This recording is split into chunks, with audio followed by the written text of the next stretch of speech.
தமிழ்நாடு முழுவதும் குவாரிகளை ஆய்வு செய்ய அரசால் உத்தரவு பிறப்பிக்கப்பட்டிருக்கிறது. மாவட்ட அளவிலான கனிம வளத்துறை அதிகாரிகள் நேரில் சென்று ஆய்வு மேற்கொள்ள கனிம வளத்துறை தற்போது உத்தரவை பிறப்பித்திருக்கிறது. கூடுதல் விவரங்களோடு செய்தியாளர் கண்ணன் இணைப்பில் இருக்கீங்க. தகவல்கள். நாட்களுக்கு முன்பு சிவகங்கை மாவட்டம் சிங்கம்புணரியில் ஒரு தனியார் கல்பாதையில் ஏற்பட்ட விபத்தில் 5 தொழிலாளர்கள் மரணமடைந்தனர்.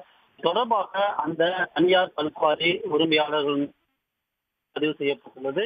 இந்நிலையில் தமிழகம் முழுவதும் உள்ள கல்குவாரிகளை ஆய்வு செய்த தமிழ்நாடு அரசின் கனிம வளத்துறையானது உத்தரவிட்டுள்ளது. இது தொடர்பாக கனிம வளத்துறையின் இயக்குனர் அனைத்து மாவட்ட கனிம வளத்துறை அதிகாரிகளுக்கும் ஒரு உத்தரவு ஒன்றை பிறப்பித்துள்ளார். அதன்படி பார்த்தோம் என்றால் அந்தந்த மாவட்டங்களில் உள்ள அந்த தனியார் கல்குவாரிகள் மற்றும் அனைத்து கல்குவாரிகளையும் ஆய்வு செய்து அங்கு முறையாக பாதுகாப்பு வழிமுறைகள் பின்பற்றப்படுகிறதா என்பதை ஆய்வு செய்ய வேண்டும் என்று உத்தரவிட்டுள்ளார். மேலும் விதிகள் அனைத்தும் முறையாக பின்பற்றப்படுகிறதா என்பதை ஆய்வு செய்ய வேண்டும் என்றும் உத்தரவிட்டுள்ளார்.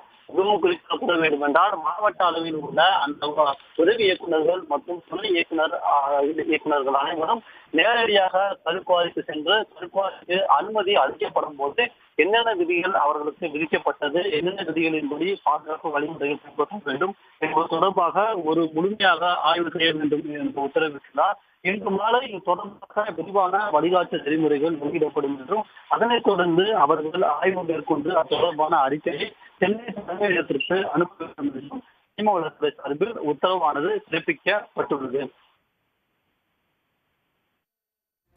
தமிழ்நாடு முழுவதும் உள்ள கல்குவாரிகளை ஆய்வு செய்ய தற்போது கனிம வளத்துறை தரப்பில் உத்தரவு பிறப்பிக்கப்பட்டிருக்கிறது.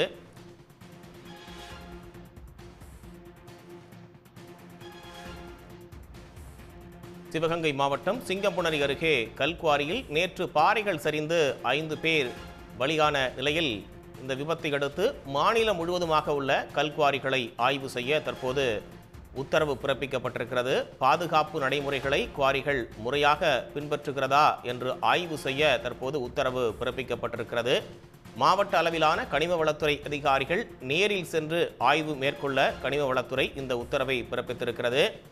விபத்து நடைபெற்ற சிவகங்கை மல்லாக்கோட்டை குவாரியில் கனிமவள பாதுகாப்புத்துறை அதிகாரிகள் தற்போது ஆய்வில் ஈடுபட்டிருக்கிறார்கள். சென்னையிலிருந்து சென்ற 6 பேர் கொண்ட குழுவினர் இந்த குவாரியில் ஆய்வு செய்து வருவது குறிப்பிடத்தக்கது. உடனுக்குடன் செய்திகளை தெரிந்து கொள்ள சன் நியூஸ் பெல் ஐகானை கிளிக் பண்ணுங்க.